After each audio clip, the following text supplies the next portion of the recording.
आज 15 नवंबर है जनजातीय गौरव दिवस और आज धरती आबा भगवान बिरसा मुंडा की 150वीं जयंती भी है। आज हम ऐसे भगवान को नमन कर रहे हैं जिन्होंने किसी चमत्कार की बात नहीं करी, खुद को कभी दिव्य पुरुष नहीं बताया, बल्कि 25 साल की उम्र में इस देश की धरती और हमारी सांसों को बचाने के लिए अपनी सांसें वार दी।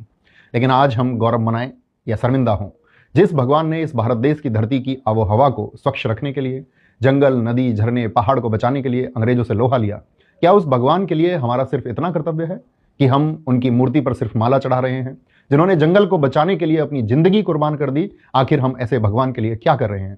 हम तो जिंदा रहकर भी उनके बचाए हुए जंगलों को लुटते हुए देख रहे हैं। भगवान बिरसा मुंडा 25 साल के सिर्फ एक इंसान नहीं थे, वो भारत की जंगलों के आत्मा थे।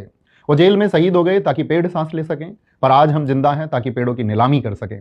हम गौरव दिवस कैसे मनाएं जब छत्तीसगढ़ के हसदेव का जंगल विकास के बुलडोजर तले रौंदा जा रहा है, जब मध्य प्रदेश के बक्सवाहा के हीरे हमारे पहाड़ों और जंगलों से ज्यादा कीमती हो गए हैं, जब उड़ीसा के नियमगिरी के पहाड़ खनिजों के लिए लुट रहे हैं। हम गौरव कैसे मनाएं जब पलामू के टाइगर बचाने के नाम पर आदिवासी को हटाया जाता है और फिर डैम बनाने के नाम पर उसी टाइगर रिजर्व में 3 लाख से ज्यादा पेड़ काटने का हुक्म दे दिया जाता है।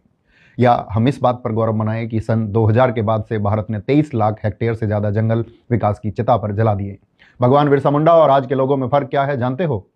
उस भगवान के उलगुलान विद्रोह ने अंग्रेजों की हुकूमत को झुका दिया था, अंग्रेजों को मजबूर कर दिया था 1908 में उनकी शहीदी के 8 सालों बाद CNT एक्ट, छोटा नागपुर टेनेसी एक्ट बनाने के लिए।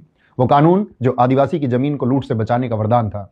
और आज आजादी के 78 सालों बाद हमारे अपने नेता लोकतंत्र का चोला ओढ़कर खनिजों के लालच में और विकास के नाम पर बड़ी बड़ी बिल्डिंगों को बनाने के लिए उसी वरदान की धज्जियां उड़ा रहे हैं और अपने अमीर दोस्तों की जेबें भर रहे हैं। और ऐसे जनजातीय नेता जो आरक्षण की कुर्सी पर चुप बैठे हैं, वो गौरव नहीं, शर्म है। बिरसा ऐसे भगवान थे जो मूर्तियों में नहीं, जंगल के पेड़ पौधों और पहाड़ों में बसते थे।